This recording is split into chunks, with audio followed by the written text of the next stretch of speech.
Willie D Live. I didn't want to do the movie, and because I'm looking at the history of it. Like I said, Run DMC. A lot of people forget they made a movie, Tougher Than Leather. You had Beach Street. All of these movies that became cult classics in time, but in the box office at the time. So I'm like, who is Kid and Play? If Run DMC can't pull off a movie, who is Kid and Play to run? And I know why it was successful later, but I was outvoted by him and Herbie because that was an agreement we had. Majority wins. They outvoted me, and we ended up doing it. The best thing that I ever was wrong about. And the money was good, but the money on the road at the time, and that almost leads me to something I'm gonna talk to you about. Well, I'll get into that later. Yeah, but that's late. Yeah. Yeah. But you know what? It was. I think it was. It was a vibe. To Play's point, were we making more money out on the road from week to week? Yes, we were. For what I got paid for House Party, but there was something about it. I was like, you know what I'm saying? Like, what's the vibe when they saying like don't think short. That's short money. You know what I mean? That tour money is short money. What a great man once said to me, and don't forget your thought, you don't want to be penny wise and pound foolish. Yeah, You and know, that was the vibe. That's what and he told me, he said, Play, you have the thing to be really good in this thing, because we was negotiating a new record. Fred Mineo was the one who said it to me, but you need to be careful not to be penny wise and pound foolish. And I wasn't thinking about what we could do. And I'm not saying I was. First of all, anybody that knows me knows I ain't no financial genius. I'm just a vibe guy, and I'm like, this thing here, it feels like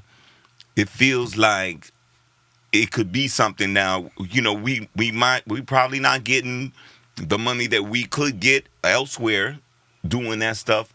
But I was of the mindset, and I told Play and I told Herbie, I was like, man, I got a feeling about it. Like when I read the original script, it wasn't all the way there, but it was the closest thing. We had been approached with scripts before, and a lot of them was trash. They was just like really silly, you know what I mean, like donkey shit. Like, you know what I'm saying? Like, nah, we're not going out like that. But this one was different.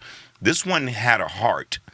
And I was like, you know what? If it's 75% there, I said, I feel we could get it the rest of the way, or really pretty close. And that's what ended up happening. And, I mean, you know, that's a game changer. I think for Herbie, it was a good move because it was a reason for us to be in L.A., you know, to actually, like, live there and, you know, the women and the vibe and all that stuff. The mystique of L.A. in regards to the fact that, you know, we've never really been there to experience. And we're going to be, professionally, you call it, we were the principals. But to be the stars of our own movie, you know what I'm saying, sounded really good, you know. I mean, but I'm about to, I can ask you the same question. Like, when Mind Playing Tricks on You was presented to you, was there any way in the world that you would think that it would become the blockbuster that it was? Did you even like it at first? Well, I look at all the songs like my children. You know, like each one of those songs, I put my foot into. I don't care if I'm doing a song about concrete. It's gonna be the coldest damn concrete song you ever heard. So that's how I approach songs. I don't try to write hits, I try to write classics. Just write songs that you will never forget. So when I did Mind Playing Tricks, I just put my foot into it, and then I went on by my business. And so I didn't know what Mind Playing Tricks was going to become. So when they bring just for my own edification, because I'm curious, right? So when they bring Mind Playing Tricks to you, is it just the track?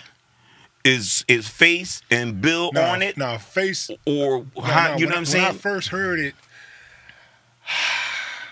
I think. Who produced that joint? Did Red dude who produced that joint? I ain't gonna lie. I don't really know. I don't really know. I don't really know who did Les, what. who did that? I don't really know who did what, because I think I just heard the beat. I heard the music, and I just took it, and then I did my verse. Right. I think that's my recollection.